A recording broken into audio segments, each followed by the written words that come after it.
Bonjour mesdames et messieurs, c'est un immense plaisir de partager avec vous, n'est-ce pas, ce tout premier numéro de Traces indélébiles.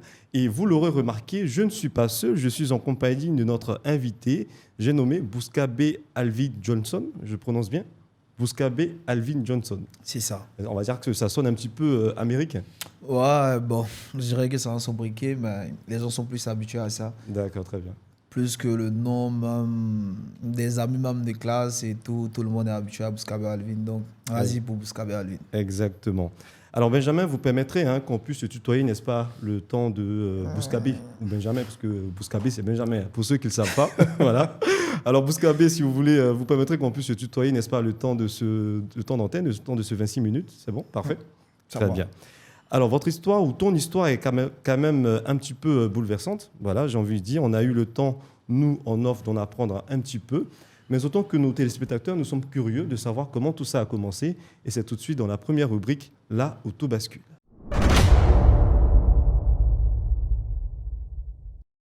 Alors, 23 avril 2023, c'est une date qui, aujourd'hui, malheureusement, a une signification toute particulière pour toi.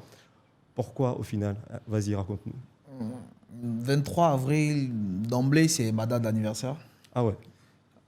C'est censé être un jour joyeux. D'habitude, c'est une date que je célèbre avec mes amis et qui se passe naturellement bien. Par contre, le 23 avril 2023, ça a été peu commun. Effectivement. Ça a été peu commun. Ça avait bien démarré comme d'habitude avec des potes, en train de boire 2 verres et tranquille quoi. Un chill normal. Normal, basique, classique pour les anniversaires de C'est ça. Bouskabé. Pour ceux qui le suivent, effectivement. Donc on était là, après, bon, il y a un qui a voulu qu'on aille en ville. Mm. On est allé du côté de Biétry. Exactement. Biétry, après une soirée plutôt arrosée, je dirais pas qu'on était tous ivres, mais celui qui nous conduisait, il était plutôt lucide. D'accord. Il était plutôt lucide et il a plu. Il a plu, parce que c'est un détail assez important. Exactement. Il a plu. Il a plu, et quand on rentrait le matin, en prenant le nouveau pont, le HKB, Ouais. la voiture a patiné. Ah, la chaussée est glissante. Voilà. La voiture a patiné, c'est pourquoi j'ai tenu à préciser qu'il a plu. Exactement. Donc, mon pote, en essayant de rattraper le coup, il n'a pas pu. Et bon, il a été les pylônes du HKB. Là où on rentre. Exactement, je vois. Pour payer, là. Aïe. La grosse pylône, là, il a arrêté ça. Ah. Et malheureusement, c'est moi qui étais du côté passager. Quand ça s'est passé, moi, j'avais la tête plantée dans mon téléphone. Carrément. Ouais, j'avais mis ma ceinture, mais j'étais là comme ça, plutôt avancé. C'est ça. Donc, j'ai pas vu venir. D'accord. C'est pas que l'accident a été tellement violent, vu qu'on n'était pas tellement en plein non plus. Heureusement. Heureusement d'ailleurs. Heureusement. Et donc, le temps de lever la tête, en moins de 2 secondes, paf. Paf. Et lui, il conduisait, donc lui, il suivait.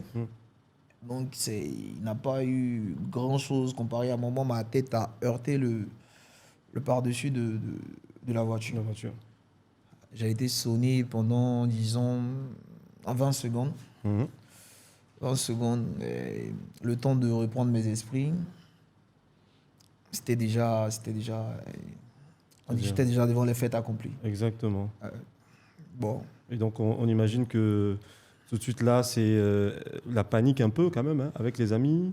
Tout. Bon, eux, ils étaient plutôt paniqués, mais moi, dans l'état dans lequel j'étais, je ne pouvais pas être paniqué. Exactement. Quelqu'un qui revient dans un chaos, il est sonné.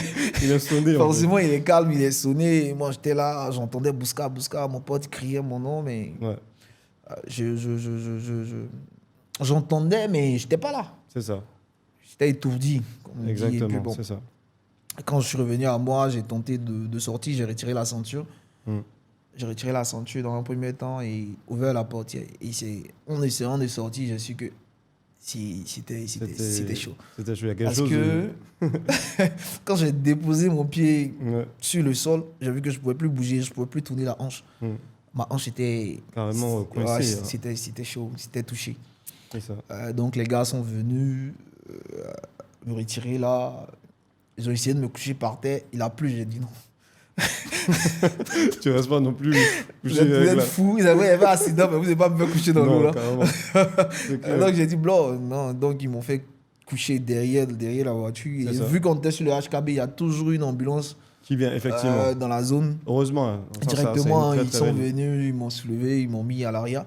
Quand ils m'ont mis à l'arrière, en route pour l'hôpital, en fait, j'avais totalement retrouvé les esprits. Et ça m'amusait, mais je commençais à blaguer avec les potes. Ah ouais, carrément.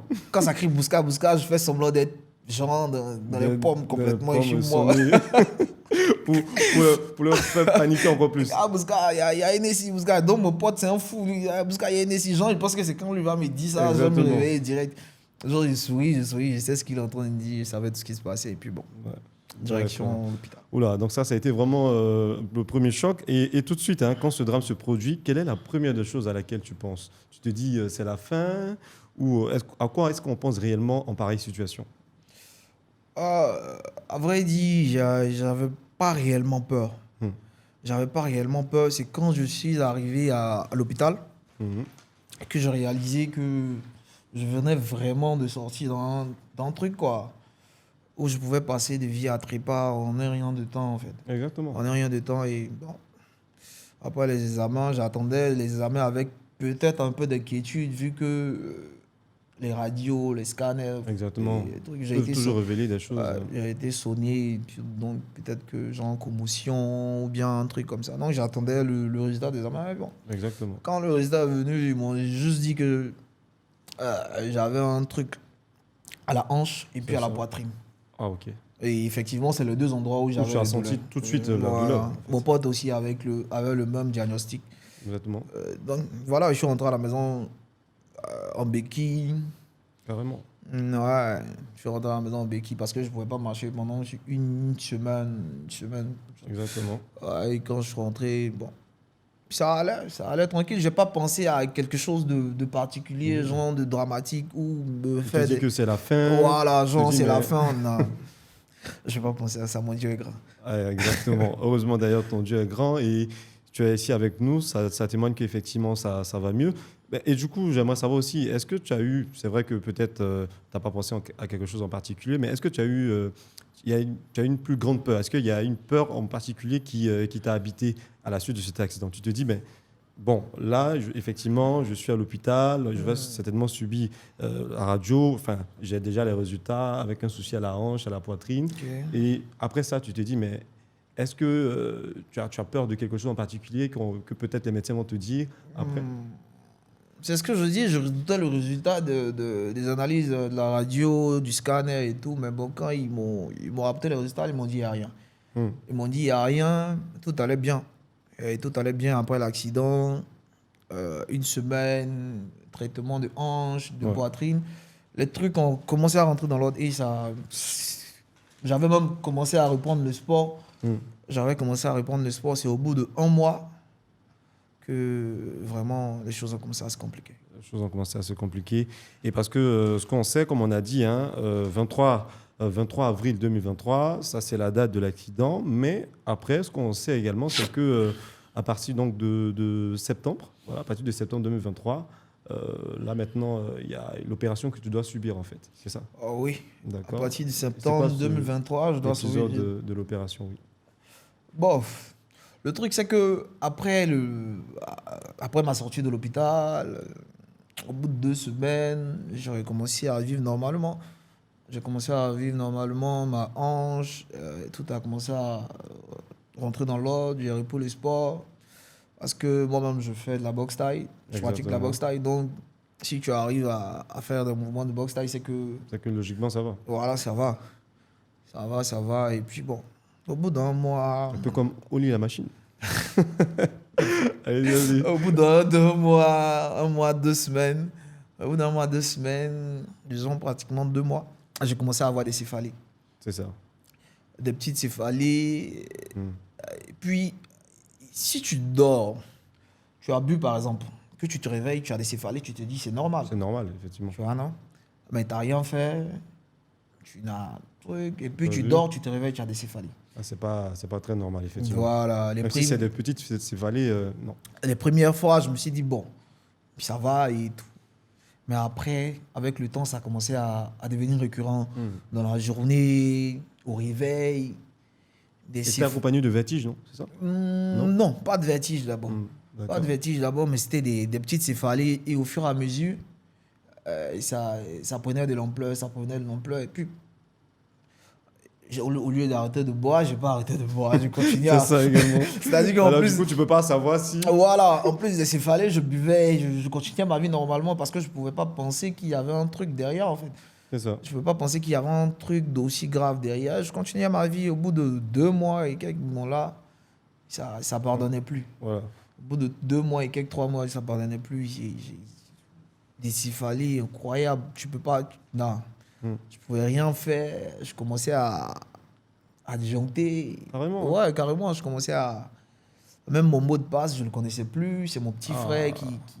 Comme lui, j'ai confiance, j'ai beaucoup confiance en lui. Je lui donne tous mes trucs. Donc, j'ai commencé à, disons, perdre la tête. Oula.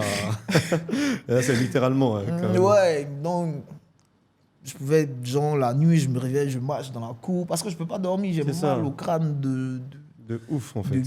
De malade, même. Tu as l'impression que ça danse dans ta tête pour il y a funérailles bêtées, je sais pas.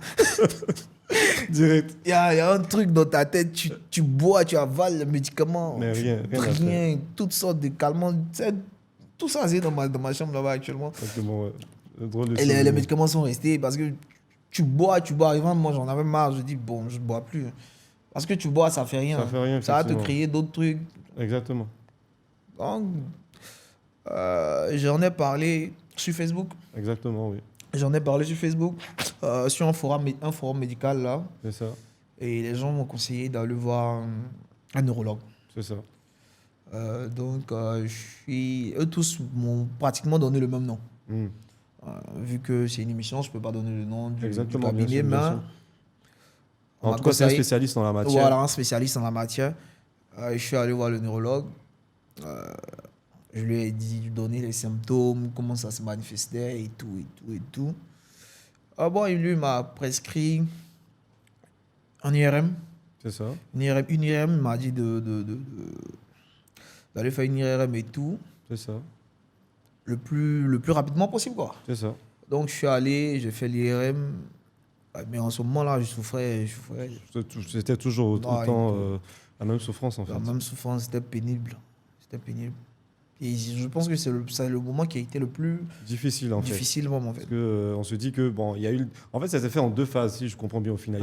Il y a eu l'accident en lui-même qui est arrivé, où les premiers secours suivent, comme naturellement un accident, quand ça a lieu.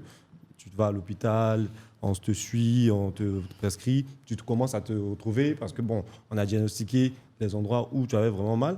Okay. Mais est-ce que peut-être tu n'avais pas prévu, c'est justement ce qui est arrivé après avec les céphalées et tout, que tu ne pouvais pas voir venir et tout. Je ne pouvais pas prévoir. C'était difficile de prévoir parce que après l'accident, tu as le résultat des examens que tu fais là maintenant. C'est ça. Donc avec les résultats, j'en sors rassuré. C'est ça. Donc je ne pouvais pas penser que tout ceci allait en découler. Donc c'est pourquoi après l'IRM, déjà même le jour de l'IRM, quand je suis allé, le médecin, parce que même ce qui a été prescrit sur l'IRM, c'était un IRM au niveau du cervical. Du cervical, effectivement. Du coup. C'est ça. Et donc quand je suis allé, j'ai fait l'IRM, les gars n'ont rien vu au niveau du cou. D'accord. Les gars n'ont rien vu au niveau du cou. Et je partais. C'est ça. Je partais. Le médecin qui m'a fait l'IRM, oui. Il me voyait, je souffrais, mais comment ça se fait qu'il ne voit rien? C'est ça, en fait. Toi, tu ressens une souffrance. J'ai même vomi là-bas. J'étais dans un état piteux, même lamentable. Donc, moi, je vais me rhabiller. Et le gars revient en courant. Et puis, dit aussi, sans mentir, être dans la machine, là, c'était carrément inconfortable. Parce que l'IRM, là, ça produit des gros bruits. Donc, quelqu'un qui a des ondes. Donc, quelqu'un qui a déjà mal à la tête. C'était ouf. Donc, quand le gars est revenu, il dit non, de revenir dans la machine. Non, moi, je dis non. Moi, je Ah retourne. oui, ça, je pense que je me souviens un petit peu. Mouah. Tu avais eu un échange Il m'a avec dit, un il de m'a tes dit non, gars reviens. là-dessus. J'ai dit non, moi, je peux plus revenir parce que c'est déjà. Si on n'a rien vu, moi, je peux plus revenir. Donc, C'est mon ça. gars a commencé à me manager et tout. Tu peux lui faire un coucou au passage, il n'y a pas de souci. Ouais, Toi, c'est Yukbo, c'est ça? ouais, Yoko. Yoko. Big up, petit. Ok. Et donc, et le gars me dit de revenir et tout, et tout.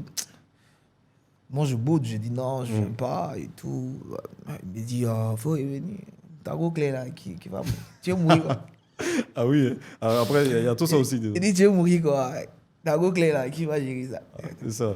Il dit, laisse ça. Et quand le gars est revenu, il commençait à parler parce que, ah non, faut revenir parce que c'est vraiment inquiétant, on sait Ouais. jamais. Tu vas voir, le gars, en fait, quand je partais, il a eu une intuition en fait. C'est ça. Il a pensé directement à ce que j'avais là. Ah, ok. Donc, quand je suis revenu, il m'a dit, non, couche-toi, on va faire spécialement pour ta tête. C'est ça. On m'a fait spécialement pour ta tête. Donc, quand il a fait pour ma tête, en moins de 5 minutes, il m'a dit ressort. En moins de 5 minutes, il m'a dit ressort. En fait, il avait vu ce qui se Exactement. passait. Donc, heureusement, on a quand même de très bons spécialistes au final. Voilà. C'est que c'est pas vraiment facile. Au début, peut-être que c'était. Je pense que ça a été difficile à détecter parce que c'est pas vraiment la bonne partie du corps qu'ils avaient essayé de faire, où il fallait faire l'IRM. Donc, quand il a su, je pense que tout de suite, ça a été détecté. Et puis, donc après, j'imagine que les soins ont suivi et tout. Ah oui, c'est ça. Parce que quand lui, il a vu, direct, il m'a demandé ça fait combien de temps que tu as eu l'accident. Je lui ai dit, bon, ça fait bientôt 4 mois. Bon, disons 3, on était à 3 mois, fin 3 mois, et disons demi, presque 4 à peu mois. près, ouais. Il dit, ah ouais, et toi, t'es chanceux. Hein. Ah, Ouais, carrément. il m'a dit, t'es chanceux et tout, qu'il faille que tu te fasses opérer, il faut que tu te fasses opérer le plus rapidement possible. C'est ça. Plus tard dans la semaine, ou on sait jamais parce que à n'importe quel moment, ça peut truc. C'est ça. Donc, maintenant, là, il fallait trouver un spécialiste, un hôpital de confiance où te faut opérer de la tête. Parce que se faire opérer de la tête, surtout dans nos pays, en Afrique, c'est pas une chose bénie, en fait. C'est ça. C'est pas facile. Tu vas pas aller donner ton crâne à n'importe qui. Exactement. Ça, c'est clair. Donc, heureusement, mon pote avec qui j'ai fait l'accident, il avait une de ses nièces qui avait été opérée d'une tumeur Ok. à la tête. Ça faisait peut-être un mois et tout. Ah, ok. Donc, il avait déjà une idée d'un endroit où on pouvait On aller, pourrait le un faire et médecin. Tout. Donc, le même jour, dès qu'on est sorti de l'endroit où on a fait l'IRM, C'est ça. on est allé directement à la clinique essayer de voir le docteur. Mais moi, je tenais plus. Donc, eux, ils sont restés. Moi, je suis rentré à la maison. Ouais. Ils ont pu voir le docteur, lui expliquer, lui ont présenté les résultats de l'IRM. Il a dit que ça pouvait se faire, mais il fallait que je vienne et puis lui-même, il allait me voir. D'accord. Le lendemain direct, je suis revenu, on s'est vu, on a parlé. Et puis bon, il m'a dit dans la semaine prochaine, dès que je suis prêt, il va le faire. D'accord, il va Puis le bon. faire. Et on imagine qu'ensuite, l'opération s'est passée, s'est bien passée, d'accord. Et voilà, après l'opération, tu as plus ou moins commencé à retrouver certains sens et tout, c'est ça? Ouais. Ouais, je dirais. Après l'opération, ça a été un ouf de soulagement en fait. Ce fameux 5 septembre là, ça a été un ouf de soulagement parce que c'était pratiquement 2 mois de souffrance, 2-3 mois de souffrance, à constamment avoir mal à la tête, Exactement. à gérer tes céphalies. Tu n'as plus de vie quoi. Tu Exactement. passes ton temps à souffrir, tu te réveilles maintenant, tu souffres. Ta vieille, elle est là, elle te regarde, elle peut rien Regarde, faire. c'est clair. Tu regardes en train de marcher. Tes frères sang également sont là, ils se disent, mais tiens. Parce que même les médicaments on donne, il n'y a rien qui, Y a rien qui qui passe. Donc, arrive à te elle, soulager. qu'est-ce qu'elle peut faire? Elle est là, elle te regarde en train de trucs. D'accord. Donc, l'opération même en elle-même a été un ouf de soulagement parce que on m'a pris à 15h. C'est ça. Je suis sorti de la salle à 19h. Je pense qu'à 17h, ils avaient déjà fini l'opération. C'est ça. Après, à 15h, à 17h et quelques, ils avaient déjà fini l'opération. Je crois qu'ils ont fait 2h45. C'est ça. Je ne suis pas passé en réanimation, Dieu merci. Ok. Le docteur même a dit C'est que ça. c'était carrément un exploit pour ce genre d'opération. Il y a de fortes chances qu'on passe en réanimation. en Parce qu'il réanimation. dit tous les cas qu'il a opérés, ils sont passés en réanimation et moi, je ne suis pas passé en réanimation. Il m'a demandé même si j'étais sportif. J'ai dit ouais. Et puis bon, là, comme ça, Les gars, ils sont avec moi. Tu es un dur. Forcément. Tu es un dur. Alors effectivement, alors c'est sur cette petite note d'humour qu'on va effectivement se retrouver pour la prochaine rubrique Remonter le temps.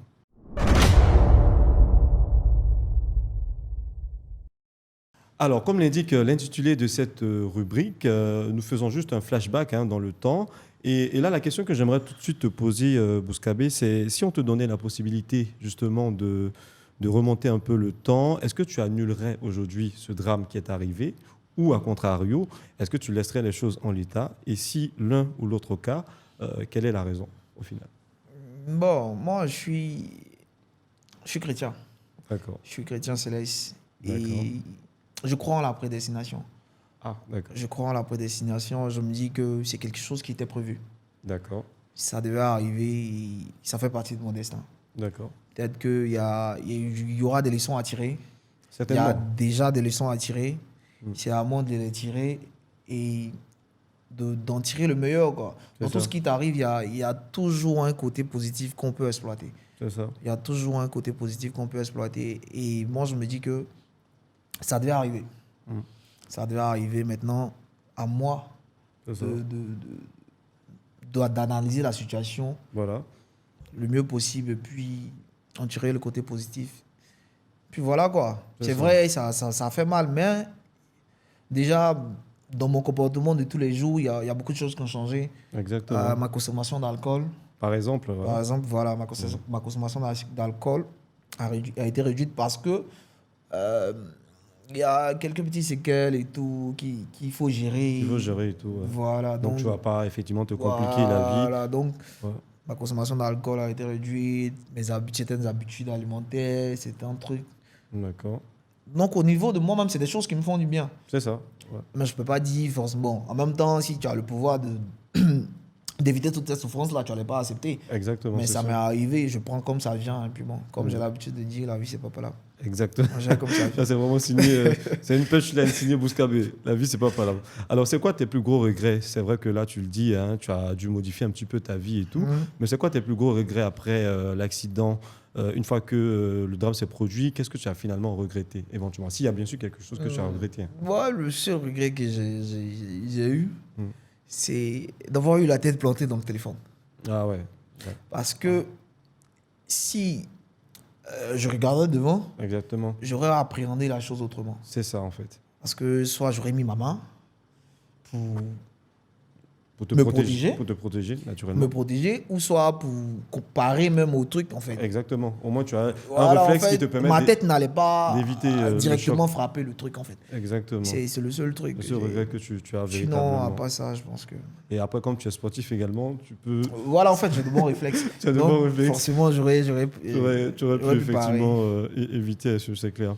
Et maintenant, on va passer à cette étape-là. Bon, moi, j'avais pensé au départ que c'était l'étape la plus difficile, la convalescence, voilà, et tout. Donc, est-ce que tu peux nous raconter un peu également cette période de convalescence? Comment tu as dû réapprendre à vivre et tout ça? Moi, la convalescence, c'était... En fait, quand tu reviens de loin de tout ce qui vient derrière, ce n'est que Du bénéf, du bénéfice. c'est ça. Donc, ne plus pouvoir faire du sport pendant un moment, c'est vrai, ça me manque, mais Voilà. je suis en vie. Enfin, c'est ça. Tu es en Je vie, suis en vie, tu es donc bien portant quand même. Voilà. je suis en vie. J'ai retrouvé mes facultés. En fait, il n'y a plus de douleur. C'est déjà tout bénef, quoi. C'est ça. Maintenant, après, bon, tu as des envies de sport parfois. C'est ça. Souvent, tu as envie de bière. Tu as surtout envie d'Hennessy. Voilà, tu vois, tu as envie de prendre un verre. C'est ça. Tu peux pas. Non, c'est beaucoup de privation, quoi. C'est ça, effectivement. C'est beaucoup de privation pendant la convalescence. Bon, j'ai géré, ça allait Comme tu as pu, tranquille. voilà. Au bout de 6 mois. Le truc que je redoutais surtout, c'est de guérir avant la CAN. Oui, c'est vrai. Parce qu'on m'a opéré en septembre. Donc là, c'était un peu comme une course contre la montre. Voilà, donc septembre, je comptais les mois et puis je vérifiais mon état de santé parce que je voulais guérir avant la CAN. C'est ça. Je Pour voulais quand pas même être profiter de voilà, tel et événement. Chez Dieu nous. merci, quand c'est arrivé, J'étais au point, j'ai profité. Ouais, exactement. Ah ben c'est sûr, hein, ça c'est clair. Alors maintenant, on s'achemine progressivement de la fin de notre émission. Alors si tu avais effectivement, ça c'est la question bateau, on va dire, mais il faut quand même la poser. Si tu avais également un message à donner à des personnes qui auraient subi effectivement un accident, voilà, ça serait lequel aujourd'hui? Bon, tout le monde n'est pas chrétien. C'est ça, également. Et moi, ça m'a facilité les choses pour pouvoir accepter les choses telles qu'elles sont venues, C'est ça. relativiser, tirer le positif. Mais si moi, je dois donner un conseil, c'est qu'à partir du moment où tu es en vie, à partir du moment où Dieu a permis que tu sois en vie, c'est qu'il y a forcément une raison. Il y a forcément une raison pour laquelle Dieu a besoin de toi sur terre, en fait. Exactement. Et donc, c'est pas fini. Ouais. C'est pas fini. Tu as le droit de pleurer, tu as le droit d'avoir mal, tu as le droit de... Mais après, tu te reprends. Tu essaies de te reprendre, essaies de trouver une raison pour laquelle tu vis, Exactement. de remettre ta volonté peut-être dans un truc que tu aimes particulièrement. C'est ça. En tout cas, Toi, ça a été pas quoi? baisser les bras, quoi. Toi, ça a été quoi, par exemple? Moi, Qu'est-ce qui t'a... Si on peut savoir, bien sûr, il n'y a pas de souci. bon, ma famille. Ta famille. D'accord. Mais non, mais c'est vrai, il n'y a pas de souci. Femme claire. Surtout femme claire.